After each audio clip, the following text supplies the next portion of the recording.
Howdy folks, this is Richard, and today we're going to be taking another look at GolfTopia. So as you can see, I've got a pretty big golf course going here, and it's pretty cool looking, and it's pretty successful, at least in this part of the area. And watch out for the mud there, buddy. But if we could look at this other part of the map, we can tell that we do have a serious infestation problem. So we're going to want to deal with this. These poor golfers are trying to get to this knotted mess, and you can see that it is royally screwing up a lot of my structures here. So I'm just going to pause the game and we're going to see what we can do about solving this problem. So one of the things you can do is build a drone worker hub, but you can tell by the radius around it, it is ugly, so we don't really want to place it anywhere close where people can see it. So one thing I'm going to do is just quickly make a little island off to the side where we're going to put these things. That way they're nice and out of the way.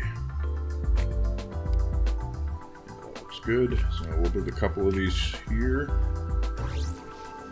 and we don't want them walking through the water, so we're going to pipe them in so that they have access, because they need to get back here every so often to recharge, so you want to give them good access to your network. So I'll turn this on and we'll see they jump on the tube and they're going to start finding work to do.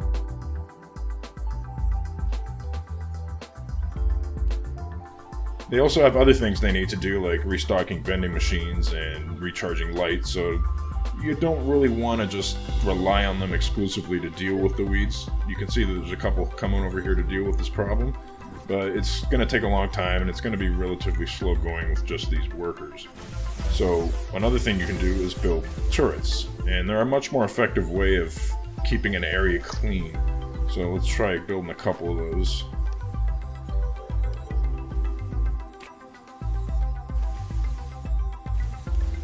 I'm going to put it on an elevated position here because it does need line of sight in order to hit its targets. So this thing has a long range and it's cheap and it holds 100 shots before it needs to be recharged. So you don't want to absolutely spam the map because, again, your workers will have to come and recharge it once in a while. But you can see that it is slowly working away at these weeds here, and eventually you'll be able to clean this area up.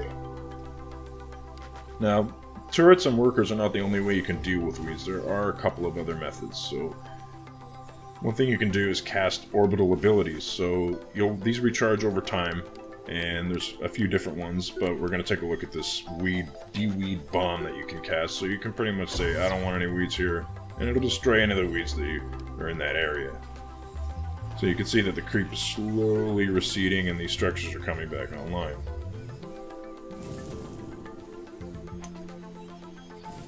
Now another thing you can do is just delete the weeds manually. It costs you 25 bucks every time you do it. But yeah, if you only have a couple of weeds that are causing you a problem, you can do that. And another thing you do is just build right over top of them. So you get charged for every weed that has to be removed, but the idea is that the weeds annoy your golfers, but not the players. So you can still paint under the weeds, you can still build stuff over top of them. You're not limited. As your golf course grows and you add more holes and upgrade your clubhouse, the weeds will get more and more aggressive. And as your golf course expands, so does your front line, so you have more area to defend and you have to spend more money on the infrastructure to deal with it. So weeds will never beat you absolutely to death. It's not a war game, it is a golf game, but weeds are absolutely part of the system. And they're designed to challenge your course design and layout in a way that your golfers don't. I hope you enjoyed this look at GolfTopia, and we'll do another one of these videos in the near future. Have a good day, everybody.